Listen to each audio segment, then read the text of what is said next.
Yan, good morning mga boss. May click tayo. May click tayo 125 PMS. 5,212 km ang natatakbo.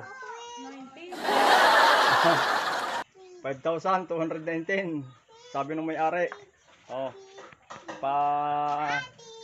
Check natin yung panggilid niya.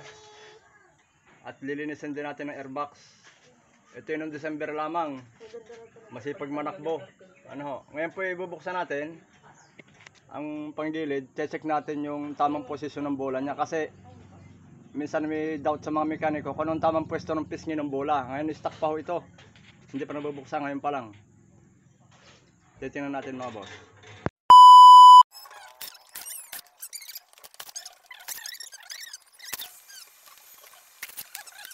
Ito ang airbox niya, oh. Madumi na. Papagpagan na lang natin mamaya. Hanap ka na. Sound check. Sound check. Check. Mga sound check pa na nalaman.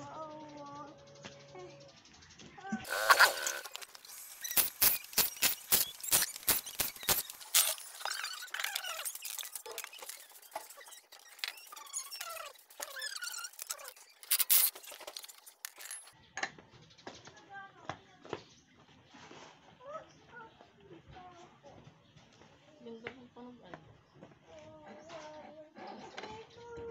Oh, super stock. Super stock ka mga boss. Tingnan natin yung pisngi ng kanyang ng kanyang bola. Kung saan ba talaga nakalagay. Ito. Ayan. Nasa left side po yung pantay. Nasa right side ito. Itong may bakal. Yan po ang stock niyan. Kasi minsan nagtatalo-talo yung mekaniko kung saan ba talagang stock niyan. Kung saan ang pwesto ng pantay, tsaka yung hindi. Nasa left side, kaliwa po. Yan. Pag baliktad yan pa. Madaling masira yung bola. Yung madaling masira itong pulley. Pag baliktad. Pa. Oh. May gabok na nga po. Kitang-kita ang daming gabok. Sobrang dumi. Kaya tama lang na nabuksan natin at malinisan.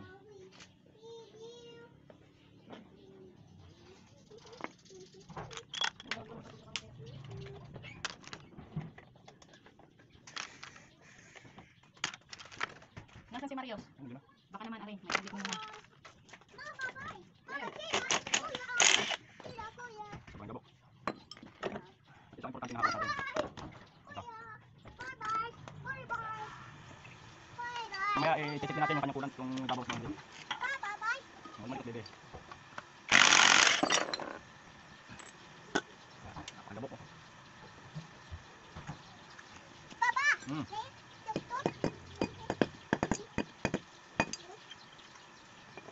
Atin pong lilinisan. Kulit ang bibi. Hindi dito mo gagawin kulit. Ito na mga boss. Nalinisan na natin yung parts ng CVT natin. Yan.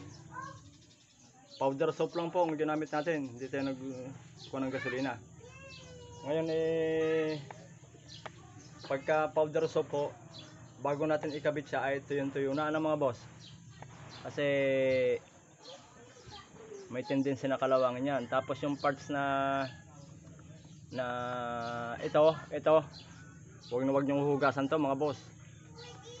Kasi mag-iingay ang bearing yan, sigurado 100%. Huwag na huwag itong hugasan. Basta yung iba lang, yan, pwedeng hugasan lahat yan. Maliban doon, sigurado mag-iingay yan. Ayan o.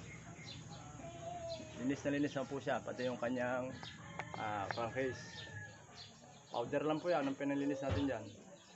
Yan po ang pag PMS, preventive maintenance ng ating Honda Click. Tapos check na rin natin kung may sarili kayong ganito, kayang-kaya nyo na mag-maintenance nito. Lagi yung check nyo dyan ay coolant. Yan. Nasa level pa naman siya. Lagi nyo babantayan yan ang coolant kasi pagka nagkulang yan, ibig sabihin niya may tagas yan. Yan naman ang issue ng Honda Click, talagang tumatagas ang coolant yan. Maalin man sa joint hose yung pinakang coupling niya. Minsan naman ito sa water pump. Yan po naging sira niyan. At siyempre pa, huwag nyo kakalimutan yung langis.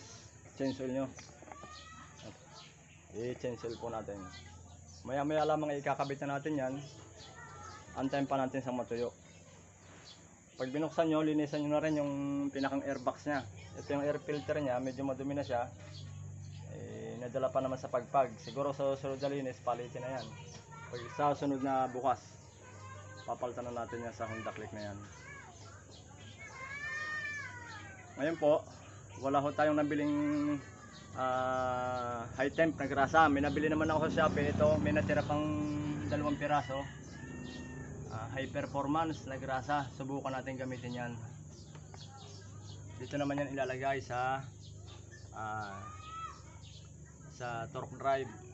Saka dyan sa torque drive bearing, hindi natin ilalagay ang grasa na yan. Dapat pagka nilinisan natin to, hiwag na hiwag. Tapos ito, ang importante dito, naliliha itong stud na ito, yung tatlo, para pag inilagay itong itong clutch shoe nya ay hindi siya madikit. Magandang play ho nya. Diyan sa nagda-dragging sa torque drive na yan. Tapos kanina nga pinakita ko sa inyo yung sa bola nya, nasa left side itong may pisngi, left side, right side yung may metal. Yan. Sana nakatulong itong video natin sa mga nagdi-DIY ng paglilinis ng CVT ng ating Honda Click. Thank you guys, at sana makasubscribe kayo sa channel natin. Mga boss, tapos na yung ating nilinis na sa pangdilid ng click. Ayos na ho.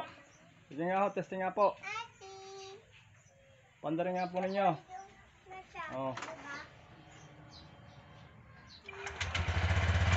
Quality na. Galante ang customer.